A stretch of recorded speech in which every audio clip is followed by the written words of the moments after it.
All right. Welcome everyone to Prepare's first webinar of 2021. We're very excited about this. We're going to give everyone just a few minutes to join, a couple minutes. And while we are waiting, we were just joking around about dad jokes or tech jokes. And we've got Dave here, who's the perfect, he was doing dad jokes before he was a dad. So I think Dave's going to kick things off. Nice. It's pressure. All right. Well, we do have a few gems, which I'm pretty excited about. So let's see. Here's one. Where did the Wi-Fi router go? He went data away. Very strong. Here's another one. Cindy, this is yours, so credit goes to you. Why can't you trust an atom? What's that? They make up everything. Adam. All right, here's the best one. And this is in honor of one of our guests here today. Oh no. Microsoft. Why didn't the Terminator upgrade to Windows 10? What's that? I asked him and he said, I still love Vista, baby. That's gold. See, I'm gonna have to use it in a couple meetings now. I'll give you credit though, Dave. I'll give you credit. Thanks. Does Microsoft even support Vista anymore? Not so much. Not so much. I mean, if you want to use it, then thumbs up to you. More power to you. That's fine. All right, we'll go ahead and kick things off. Thanks for the warm up, Dave. Getting the audience ready. So we are joined today by Nikki Powers of Object Computing and Joe Ote of Microsoft. And I'll tell you guys, everybody a little bit about Prepare in case you all aren't familiar. Prepare.ai is a 501c3 nonprofit. Our mission is to increase awareness of, collaboration around, and access to AI and other fourth industrial revolution technologies. We are supported by sponsors, and our main sort of vehicle each year is an annual conference. We also do free webinars like this and all kinds of other cool programming. So we're very happy that everyone has joined us. So I'm going to do very quick intros and then we will dive right in. Nikki Powers is a business development executive at Object Computing, and she spends her days advising clients on the best use of leading edge technology to drive transformation. Object is doing a ton of cool stuff, so I'm so glad she's with us here today. And then Joe is a data and AI specialist at Microsoft, focusing on machine learning and business intelligence in the enterprise space. He also works within the restaurant industry with his food data startup and 3 St. Louis restaurants.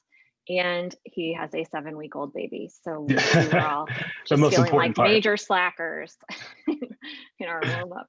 So, all right, I will kick things off to you all. Thanks, Cindy. And thanks, Joe, for joining me today to talk about this very important subject for many of our clients. And just to add on to the intros, I do have 2 very large dogs in my home, and I'm broadcasting today from my home office. So if they start barking and I suddenly mute myself, that's why. Sorry, these are just kind of the times we live in with working from home. Let's go ahead to the next slide, Cindy, if you would. Yeah. So I'll say, as we were thinking about today's webinar and really what drove us to want to cover this topic, is that we're seeing so many enterprises invest in AI and adopt this really incredible technology, but so many of them are reporting very significant challenges with their adoption of AI. And so this has become a really important topic for us lately, and I thought we could spend some time diving into that. So I guess first question for you, Joe, when we look at this number, 80% of enterprises using AI, can you tell us a little bit more about what are they using it for? Can you give us some examples? Yeah, so I mean, like with AI, there's a multitude of different things that we have people starting to look into. I mean, everything from like the Internet of Things and IoT, to people looking at machine learning, to things like cognitive services at Microsoft. So when we talk about cognitive services, things like computer vision, chatbots, knowledge mining. So the couple different pieces that I really see are people looking at like forecasting, like cost optimization, anomaly detection, people wanting better business intelligence. So bringing in like a multitude of different data points and trying to unsilo their data and how do they connect that together and be able to get some kind of insights.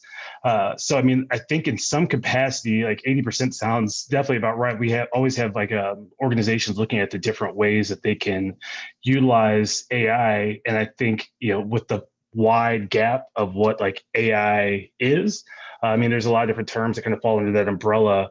Uh, we always see people trying to look at what ways can we help our organization grow utilizing emerging technologies. And I mean, there's not too much more emerging than AI at the time. Yeah, absolutely. Thanks for sharing that. So now that we've talked about a few examples of how people are using AI, let's talk a little bit about the challenges that these companies are facing. So can you give us a few examples of those challenges? Yeah, I think some of the biggest challenges that companies really see is, data quality. Some of the biggest things we talk about when it comes to doing anything with your data, I mean, kind of like garbage in, garbage out. So if you don't have good data, it's really hard to get good analysis of said data. But just because you don't have good data to start with doesn't mean that you can't have good data to end with. So I think a lot of companies struggle with looking at ETL process or, extract, transact, and load, and like how do we make use of that data. I think the other part that a lot of companies kind of struggle with is having the right resources on hand, whether that's partners, companies that can help them do these different AI transitions, or even having the right employees if you're looking at like wanting to have data scientists or business analysts in-house and making sure they're able to utilize the technology that really helps accelerate AI growth. So I think, when they look at, do I have the right components of data and do I have the right resources, are probably some of the biggest struggles I see with companies currently. I'm curious if people in our audience are also experiencing these challenges. So we invite you to type a chat to us, and you can type anonymously. You can also type using your real name, or you can type directly to the moderators if you'd like. And we'd love to hear from you if you have experimented with AI in addition to, or as well as the challenges that Joe stated. So lack of available data, not having the right resources or access to talent potentially to make use of these tools. What kinds of challenges are you experiencing if you're trying out AI within your company?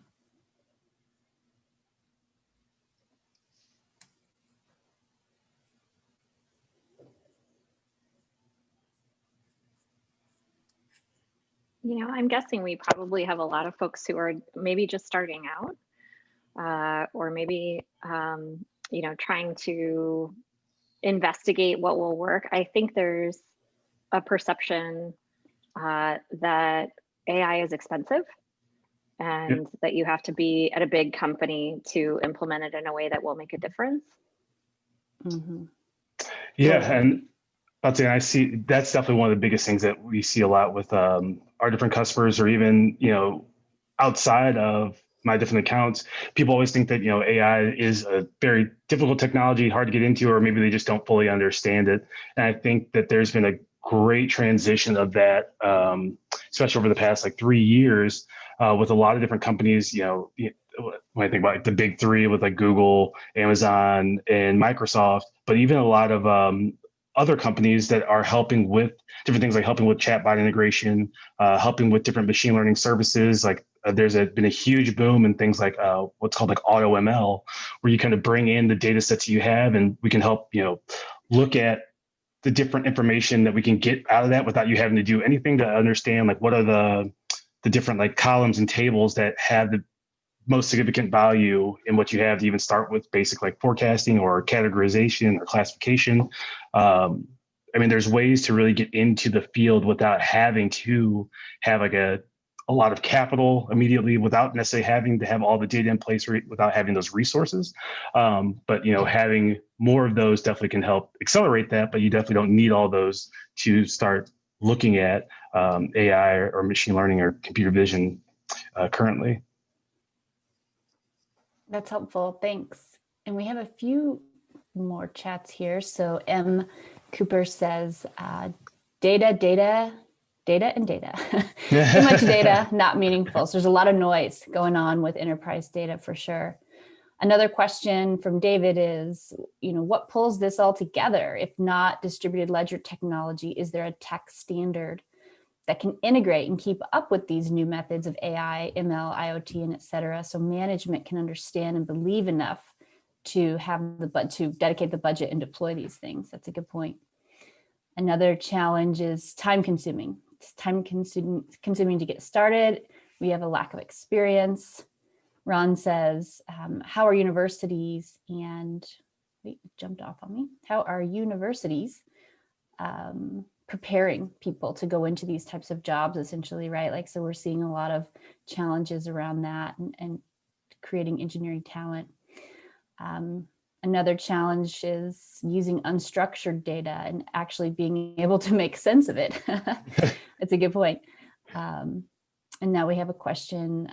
What are some best practices casting the power of AI to a nonprofit organization? That's interesting. So we're going to get into some case studies, and I think we'll very likely address that question and more as we go on. So let's go ahead. Yes, advance the slide. Thank you. So in my role over at Object Computing, which we frequently refer to our company as OCI. So when I say OCI, I'm referring to Object Computing. I talk to a lot of business leaders who are really trying to digitally transform their organizations, and frequently they're turning to AI as a potential solution to that problem and as a catalyst to drive that transformation. But the saying goes, the devil's in the details. So we often see our clients get stuck in actually operationalizing these insights that data can offer them. And I heard a lot of those same challenges from the chat here. We're hearing that more and more. So it's not just enough to analyze data and make predictions. It's like, we've got data all over the place.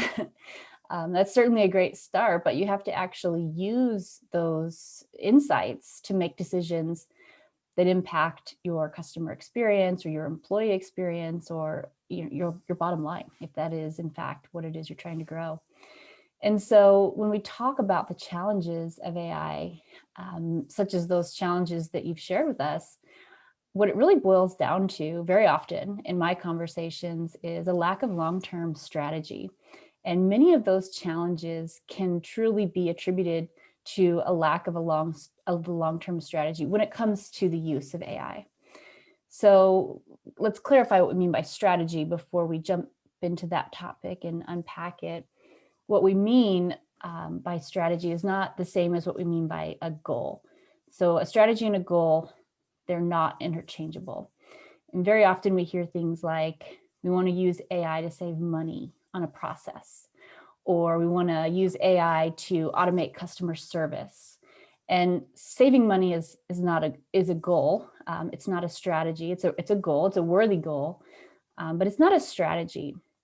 And so prior to today's webinar, Joe and I spoke a little bit about what we mean by strategy, and more importantly, how you can form your own long-term strategy. If we can go to the next slide, we have a few bullet points to unpack. Back one, please. There you go. So Joe, first question, in your role at Microsoft, how do you advise your clients as they assess their AI readiness as they begin to roll out their strategy? Take myself off mute there. So, I mean, just as you kind of mentioned it first, when you're looking at your strategy, like you have to look at what's your long-term vision. So a lot of times we work with customers to look at KPIs or your key performance indicators, and what is it that you're really trying to get out of anything that you do at the company, and then kind of working backwards from there. So when you can look at your longer term vision, as a company as a whole, we can then kind of see where AI fits in, and then look at your like overall ecosystem itself. So, I mean, I think we have to look at like, how do you currently, get your data? What do you guys do with your data once you get it? Who all has access to it, and who all should or could have access to it that you would want to be able to do more informed decision making?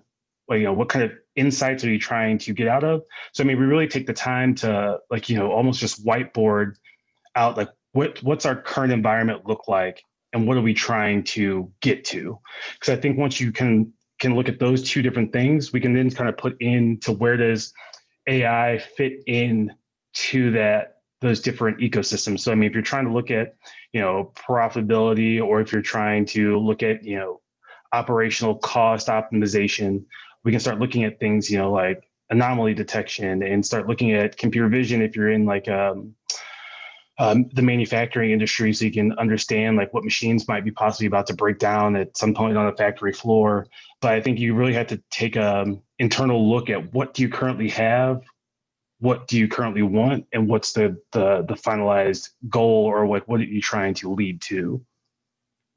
So assessing your AI readiness, are there times when you would look at those things that you shared and say, this organization isn't ready?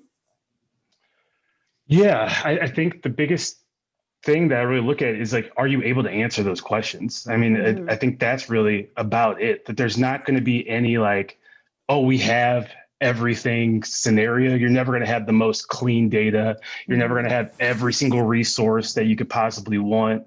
You're never going to know everything. That's kind of the point of AI, to help you offset the things that you don't know, or things that are more difficult to predict. But I think the biggest thing for your readiness is to understand if you have a plan or not. And, then from that point, I mean, even from like a Microsoft and like our partner perspective, we look at, do you have a plan? If you don't, can we help you make that plan? Because from there, we're able to start moving forward with any of our different like AI components.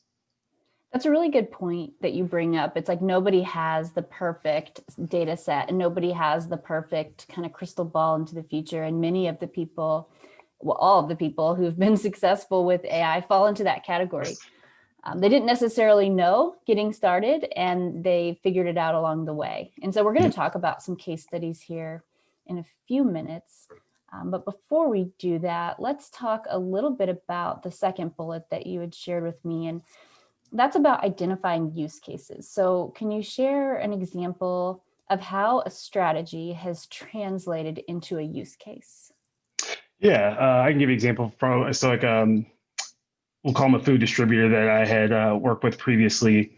One of the biggest things that they were looking at was being able to understand not only like price forecasting, because they sold a lot of recipes to different major restaurants and like hotels and different like food establishments across the country, to understand like, okay, how can we look at the best forecasting model to put to our customers? But then they also need to look at the commodities that they were buying to create their seasoning recipes.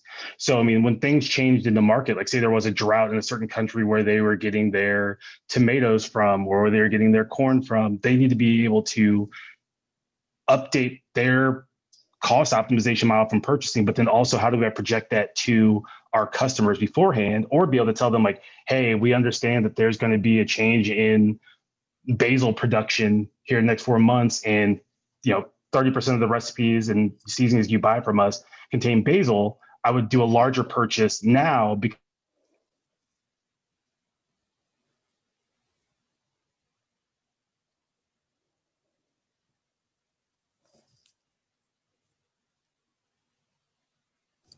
Hey, Joe, I think we lost your sound.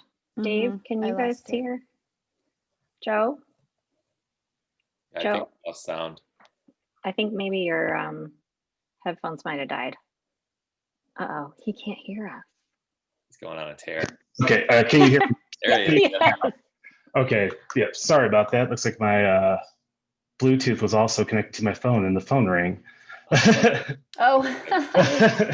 So with that distributor, they had to look at everything from if a company that they're working with, like, I said, was purchasing like basil, and to be not only able to tell them that, there's looking like there's going to be a drought, or there is a current drought that's going to cause an issue on your purchasing power here in the next like 3 months. But now also be able to tell you, if you buy currently, we can save you 20%, over your current cost optimization, as we're looking at our price and forecasting model.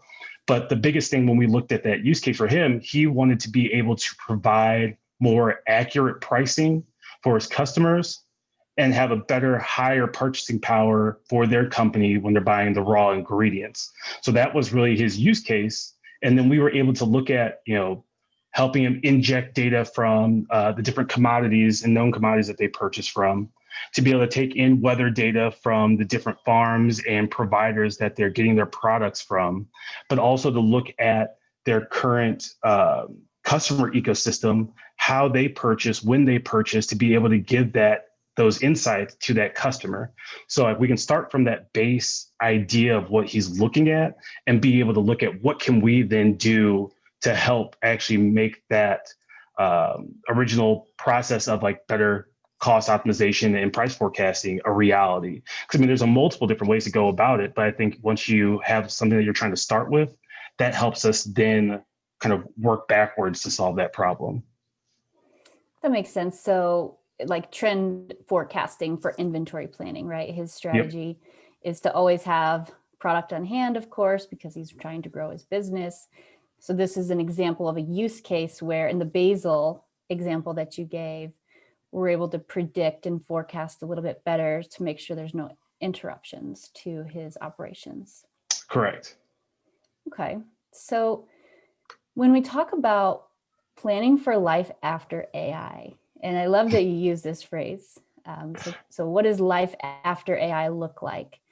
And what we mean by this is, how will you modify or enhance your existing workflows and your processes now that AI is part of the picture for your business? So how do you advise your clients, Joe, on how to plan for life after AI adoption?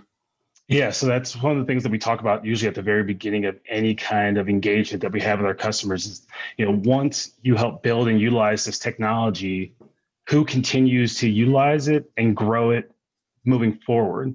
Because one of the best things about AI is the ability for it to adapt and change as your business changes as well. The idea of retraining your models that comes to machine learning is such a big opportunity for your business to constantly grow and for you to be able to use those insights to be actionable instead of just being reactive to the information that you're getting. You can start being more of a proactive company. So I think a lot of times what we look at is, when customers come to us, sometimes they don't have those resources on hand. So, they'll work with us to help build out the technology, give them the platform. But then we always look at like, so after this first iteration's done, do you need help with, finding the right tech stack and people to work on that tech stack as you want to grow this out? Or are you wanting us to help, find a partner who can work with you on a need and case by case basis?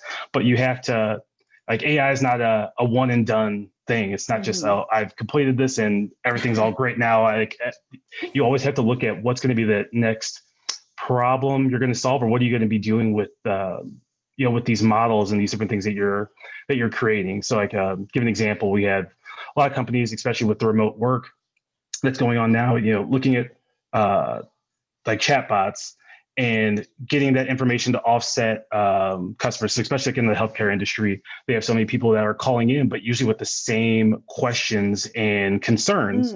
So how can you help offset your staff of answering the same maybe 25 questions?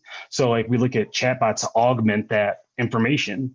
So they can, do everything from answering basic FAQs to directing to the right people and then handing off that conversation. But you get a lot of data from that, and you're able to start doing more with the insight from everything from the customer's information to like, how are they asking these questions, and what was the benefit of that, to maybe like, I want to grow our chatbot communication further, or how do I best internalize and actually do more reconnaissance with the information given. That's kind of a next step. That's sort of life after your original AI involvement. So it's like, what do you want to do after that? And it's like, it's that constant growth and understanding that, yeah, this was great to do. There's definitely benefits, but just like with any other business, you have to look at what would you like to scale and do moving forward once you get the original benefits. There's always ways that you can kind of adopt and change and grow your business, whether that's from AI or from the data and the information, the insights that you're getting from AI. So let's jump into some of these case studies. I want to make sure we reserve enough time to talk about these and then also take audience questions. Prior to today's webinar, you shared this Starbucks example with me, and I thought it was really interesting how they applied AI to create a more positive customer experience. Can you tell us about this?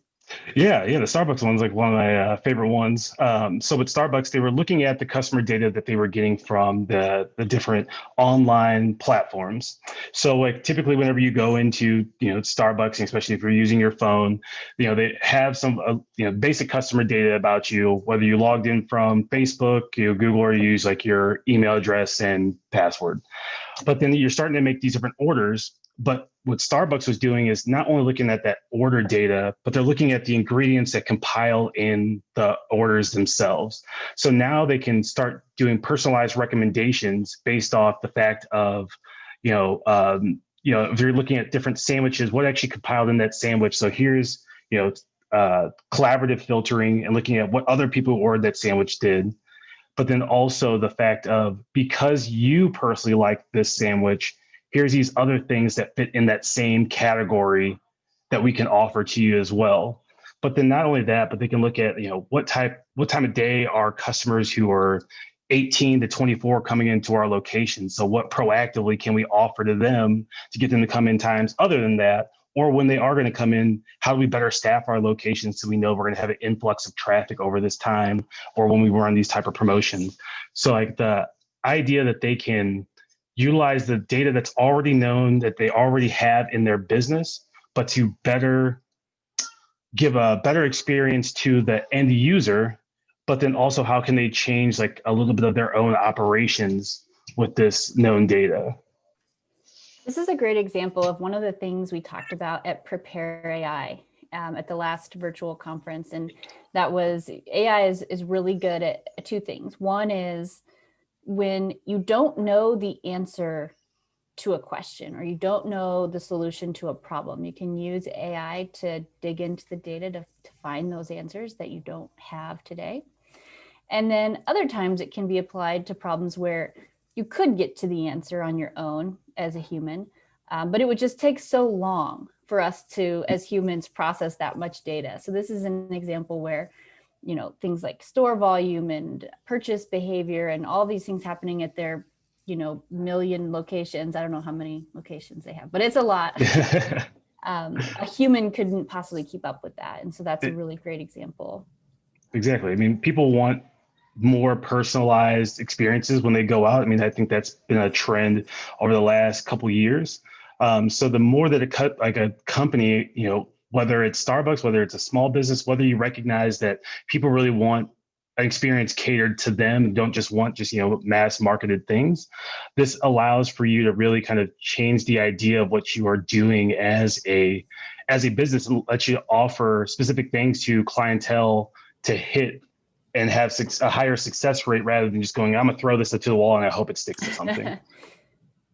So let's switch gears. And we've talked about retail with the Starbucks example. Let's talk about banking and capital markets. What can you share with us about this case study? Yeah, so Financial Fabric, this is actually a really interesting use case of what they were doing. So coming from like the cognitive services and looking at computer vision, actually in particular, Financial Fabric, what they did is like, I think most people who are in any kind of enterprise understands that you get tons of different invoices in, whether those come in email or they come in, paper or they come in fax. But typically someone has to enter this information into some kind of sales system, some kind of processing system in some way, fashion or another.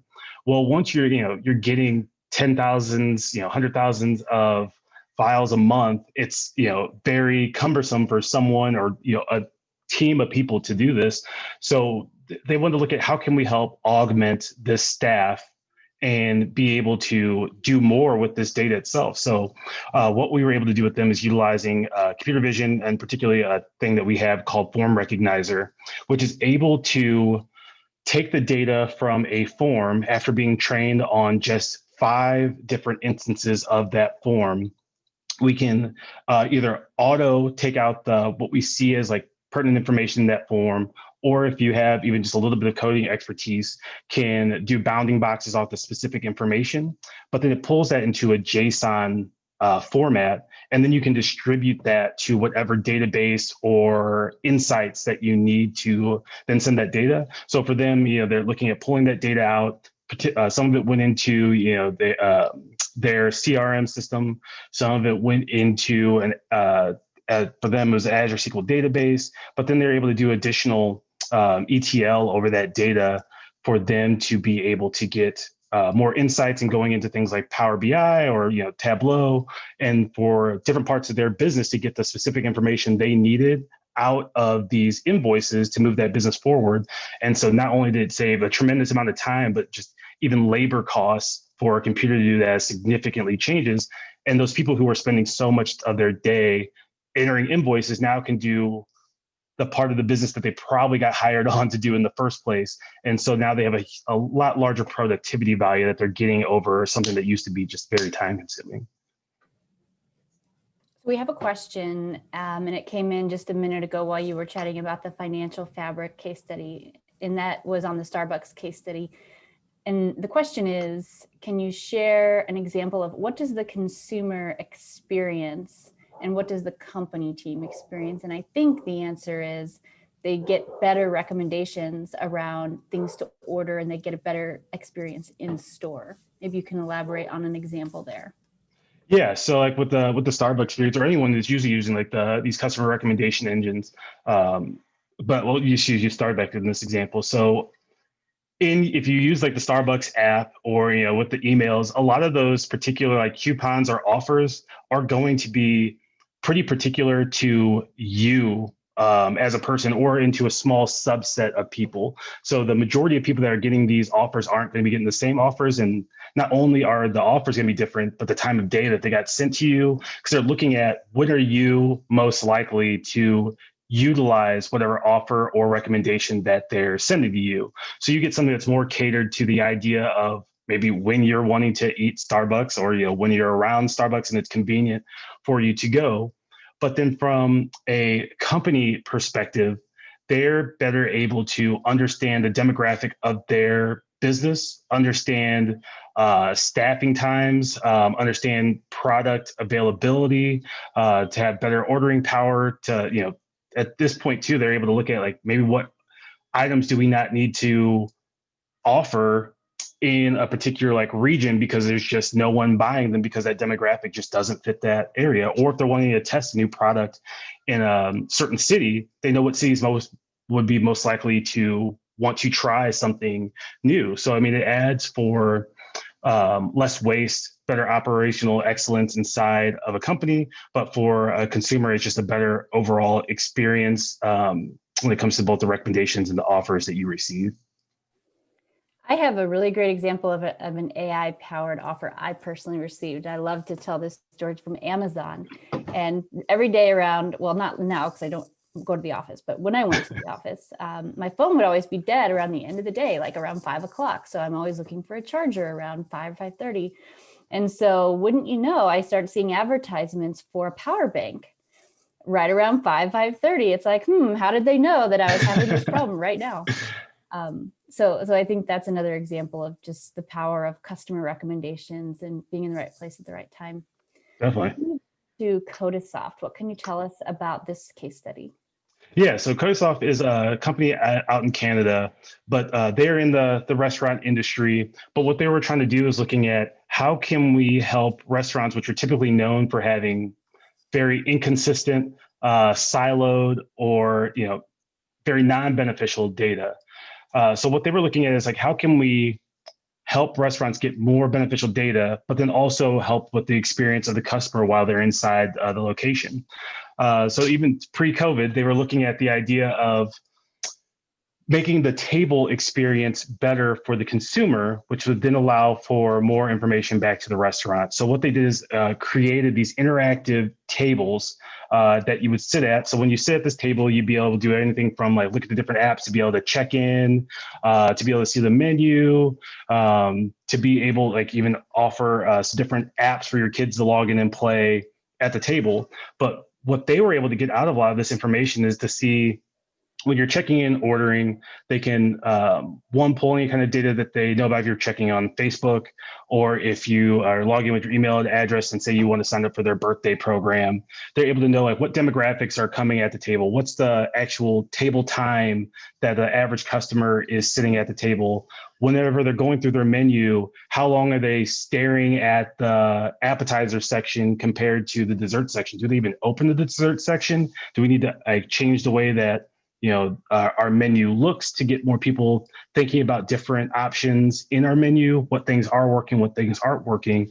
But with that table, it's pretty much being used as like a little IoT hub for their restaurant. So then it's able to send that information back to the POS. So one, it can help offset the server having to constantly be at the table because it has like buttons for you to be able to press to say like need server, ready to order, or being able to order straight from the table if you just like to order from there, pay right at the table so you can pay, leave your tip right there. So it adds a convenience factor for the customer, helps with better service from the restaurant, but then also they're able to get better insights and understanding of consumer buying behaviors from their actual customers.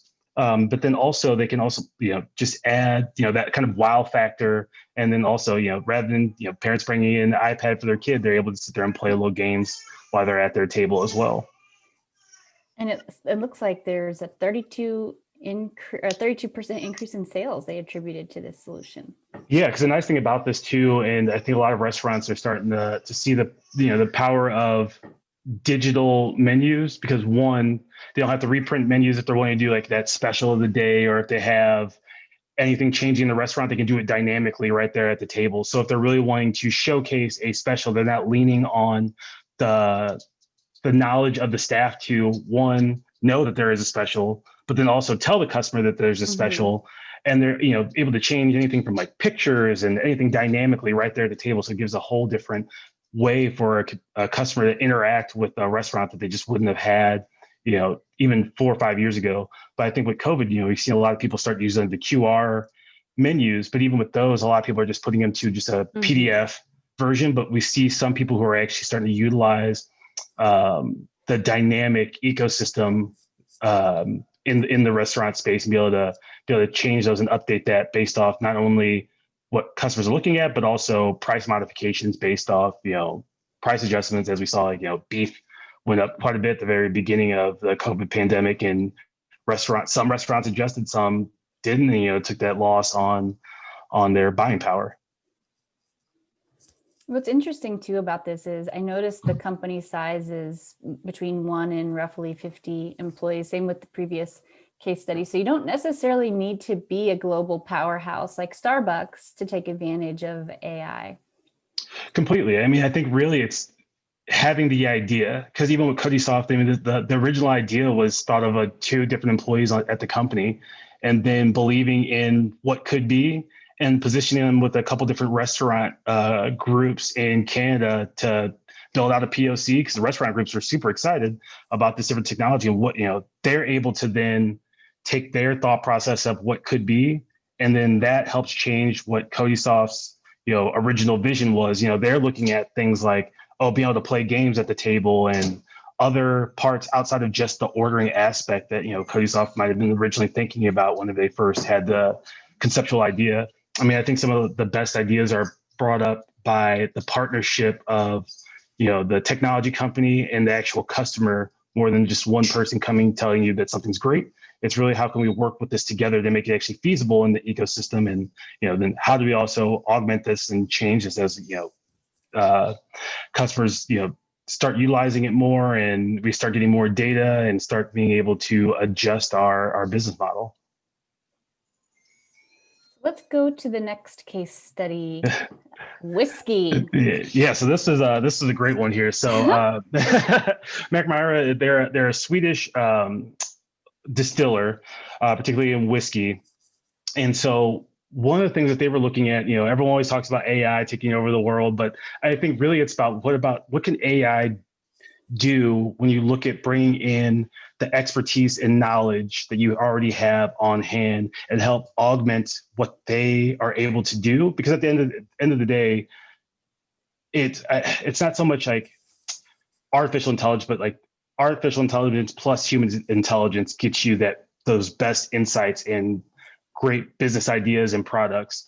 So that's exactly what McMyro is wanting to do. So they utilized and created, with the help of a Microsoft partner, Fourkind and us, to take all their different existing recipes and all their sales data and customer preferences that they knew from doing tastings, and to create a bunch of different combinations, details, flavor notes, flavor profiles, and then give that to their master tasters to look through and be like, I think because of this different flavor profile, this would work. It'd also take us like maybe the least time to actually create.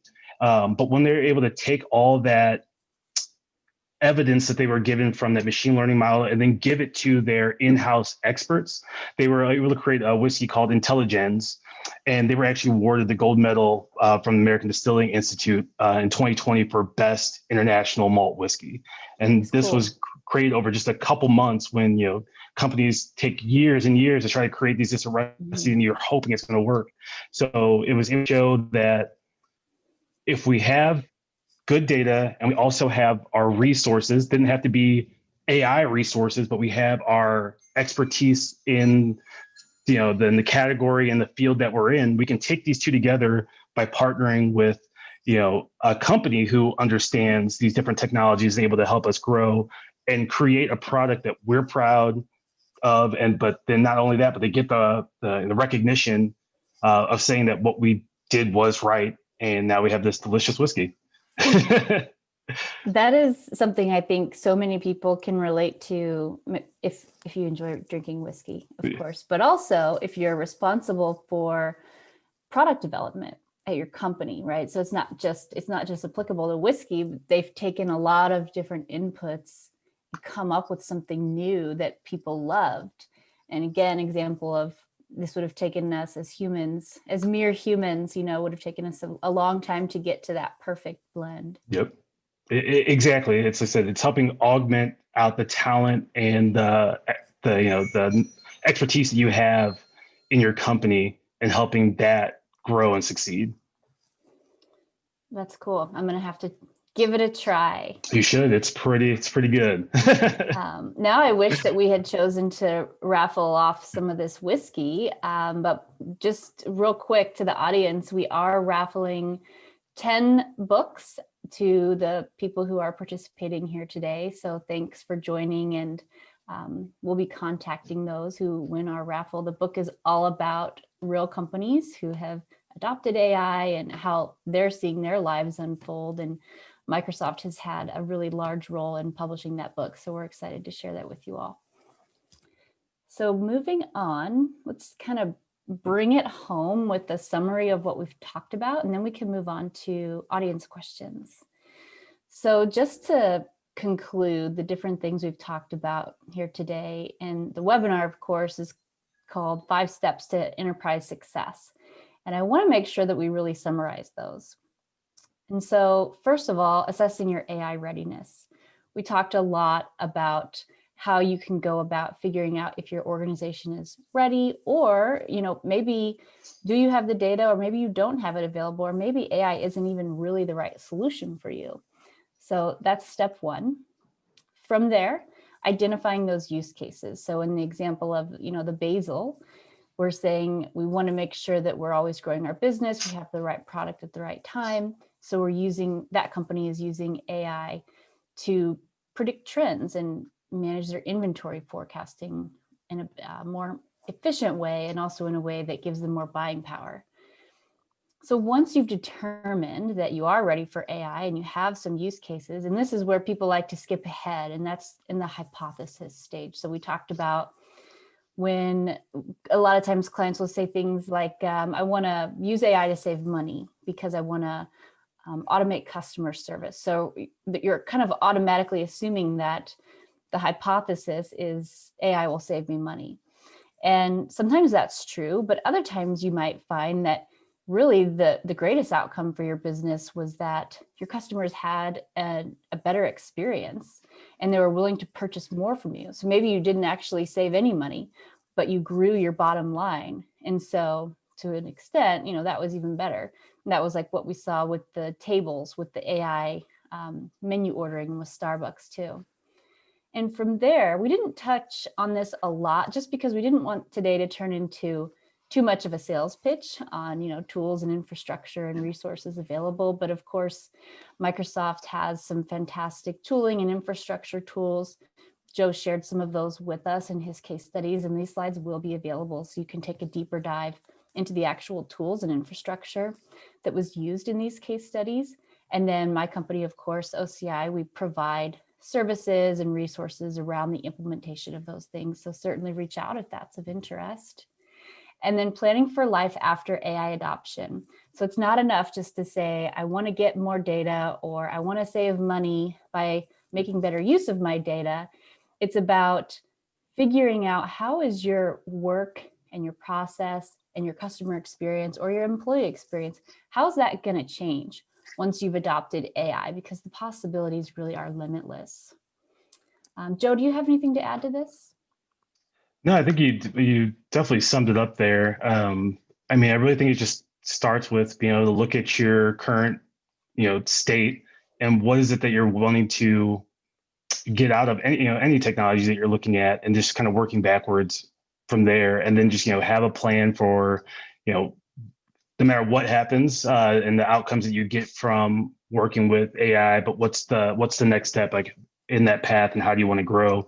So there's tons of different resources out there from, when I look at from a Microsoft perspective, our different partners and, even the resources that we have at Microsoft to help companies be able to start their own journey. So they don't necessarily have to have those data scientists or, those business analysts on staff to grow. There's so many different ways for you to start your own journey, but I think it's just, starting with a plan and then being able to work backwards from there. So let's move on to questions. Cindy was, or maybe Dave was planning to moderate the questions, and I saw one come in that we skipped over. It was in the chat. We've got a couple in here. Yeah. And folks, feel free to enter questions into the Q&A panel or the chat. Charlie says, and this is really specific and sounds fascinating. Our niche problem domain suffers from a lack of marketability from predictive models, which is good on one hand because we have a stable product that the government consumes and is specified in policy. But for example, predicting the specific failure mode based on impact location using weapon impact data from the manufacturer sounds like kind of a cool product. The domain is range safety. Was described as a good idea, but unuseful due to scored impact data being collected on training exercises. That sounds pretty, due to the way scored impact data is stored, maybe. Yeah, that's interesting. It sounds like, I might be misinterpreting this, but it sounds like Charlie's saying, hey, we've got this really interesting product that the government needs to buy, this service. We look at range data. There's not a lot of data. There's not a lot of like labeled training data that you can use for computer vision task. And so maybe, it's looking at, like you guys were saying, look at, okay, what are all the use cases? You don't necessarily have to apply AI to that specific product. Maybe, Joe, like you said, it's like using a chatbot to automate some of your customer intake, or using these form invoice things to do like some stuff on the back end. So that's, I'm saying, like, you got this whole inventory of use case things, but then maybe, I don't know, maybe you have some thoughts about this. Are there ways that you could increase that data set, or can you do things in a niche application? Maybe that's hiring a consultant to kind of like help dig through that. I don't know. Is any light bulbs going off for you guys on that? Yeah, like what I'm thinking about, it almost sounds like this is definitely more of a computer vision model, but I might be mistaken. So I'd definitely be interested in just kind of understanding each other. Charlie, if you ever want to reach out, I'd be glad to kind of even talk more in depth around what you guys are doing here. But even though there might not be that specific use case of data, there's other ways to get, from similar models that might already exist to get something close. But then also there might be the ability for you guys to train your own model utilizing some computer vision models that already exist, and doing what's called like custom vision. So you're taking in the data that you do have to create your labeled data set, and going that route. But like I said, like I'm not 100% sure on exactly what model you're looking for, but I think it's going to be somewhat of a custom computer vision model that you're going to be looking at. But I mean, there's a lot of different ways to go about doing that. I would love to revisit a question from earlier, because we're a nonprofit. Do you all have any examples of nonprofits using AI? Oh, for sure. I mean, so with the nonprofit route, a lot of times that comes, one of the biggest things I see is, nonprofits dealing with customer data, like their donors, and getting information from those donors. So one, look at the chatbot instance to be able to, and someone wants to make a donation, how do you actually get that information into any kind of system without having to do it manually? But then also, can't really talk about too much of the company that did it, but one of the things that they were doing is utilizing a large data set to be able to know, like, when was the last time someone donated to their nonprofit or worked with their nonprofit, to make sure they're not oversaturating their donor market, to be only able to send out certain information to them at a certain time. But then they also look at the success rate of what was sent to them and did they donate whenever that was sent to them. So, because I mean, like I said, just like with enterprise personalization recommendations, people want personalized information, because can't just cast that wide net and always hope you're going to get certain people in. But if it's more targeted and precise based off the known, everything from the age, the demographic, to the, their location when you're reaching out to them, and, how recently did they donate? How often do they donate? How much do they typically donate? Because sending out someone like, hey, would you donate $500? They'd be like, no. But if you send them 50, they'd be like, yeah. But if you just sent like a blanket statement of 250 to everyone, you might miss a lot of those people. Some people might be willing to donate more or less. So it's understanding a lot of that information that should reside in some kind of database, and sometimes it doesn't. It kind of comes down to how are you consuming that data currently, and then what are you doing with it afterwards. So I think data intake from nonprofits is one of the biggest things that I've seen. And then also just like, how can we get actionable insights? That comes a little bit more on the business intelligence side, with like things like, dashboarding and being able to tie into their CRM instances, and then who gets access to that data in the company, so that not everyone needs to see all the same data, but getting a better data quality and giving those to the right people to be able to make actual proactive insights rather than just being reactive to the data that you currently have. So Joe, in your experience, is a company like, say the nonprofit does this analysis and they say, okay, these are the characteristics. We did some experiments. We sent letters, mailers with, hey, would you donate 250? And some others got, hey, would you donate 50? Some others got, hey, would you donate any amount?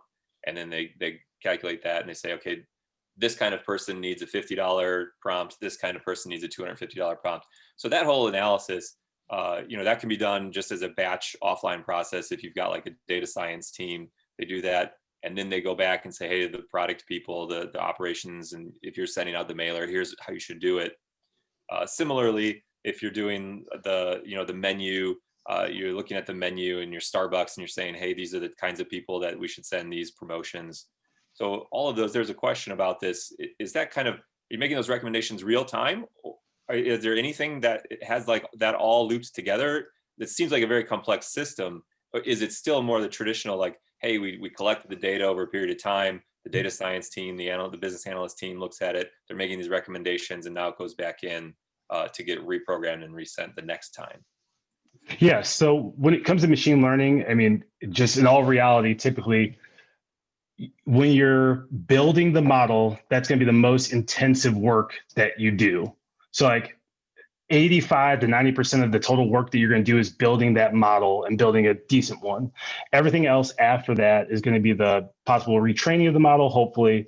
But then it's also going to be hitting. So like for us, typically what we'll do is like in our machine learning services, you'll build the model, whether it's using a tool like AutoML, or if you have the ability to have some coders work within Python and use different toolkits that are out there to build a model. At that point, then you can place that model out into the cloud and have it hit as an API call.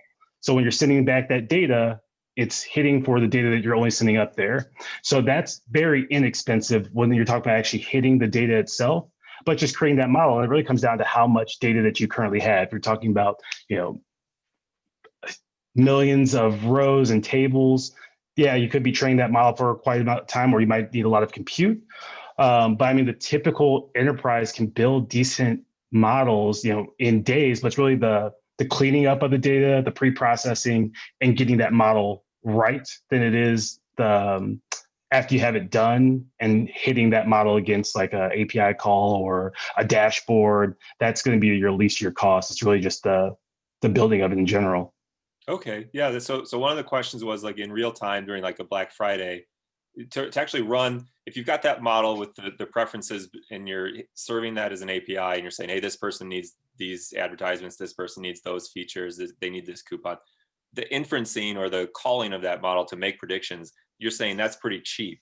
And so Correct. On Black Friday, it's just volume. That's the problem.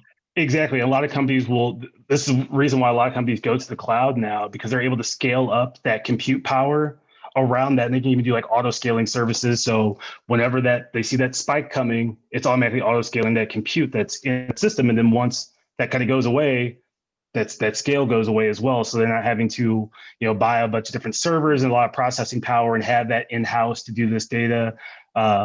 But then same way, if they turn it on for like, the whole month of December, whatever, they can then scale that down as soon as January hits, which is typically, a slower month in most of the retail space. So you have the ability to allow for, AI or your compute in general to grow or decline with your business. That's awesome. I think we've got one more question that I think is really interesting. And Nikki, are you okay if we ask this last question about hospital systems? Oh, please, yeah.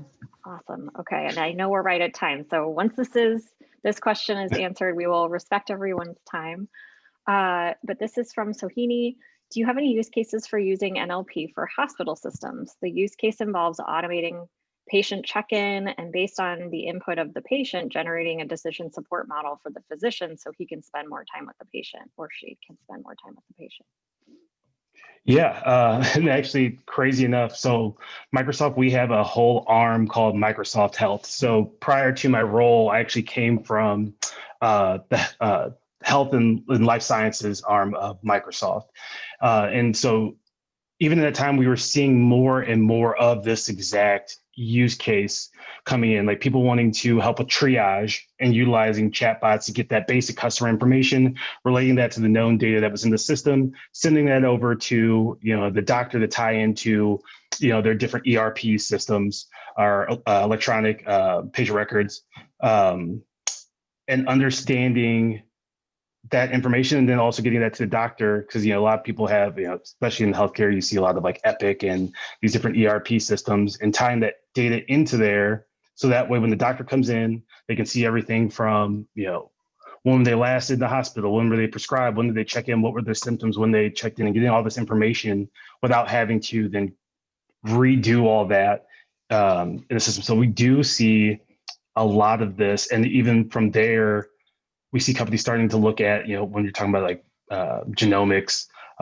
utilizing AI and machine learning for that matter to help with like even diagnosis of, of different every different patients based off known patient data across your ecosystem of your healthcare provider. So I mean, there's a lot of different things that we see in that, but from a Microsoft perspective, I can tell you, like, if you even want to reach out, we have a whole thing, like I said, called Microsoft Health, and we have a chatbot that's kind of pre-created to help with the NLP aspect And from a Microsoft perspective, we are HIPAA compliant when it comes to our Azure cloud, when it comes to like majority of our cognitive services, all the ones that are included in that bot, and it gives you a great starting point to be able to do exactly what you're talking about there. That's super cool. Nikki, any parting words? I don't have any parting words. Just thanks for joining, and thanks for hosting us, Cindy and Dave. This is great, and thank you, Joe. Yeah. No, thank you guys. This is amazing. Absolutely. We're so happy you all were with us today, and thank you, attendees. Thank you all for joining. We love being able to provide these kind of programs for you. So we will hopefully see you at the next one, and have a great day and a great week, everyone. Take care. Bye-bye. Thanks. Thanks, guys. Bye. Bye.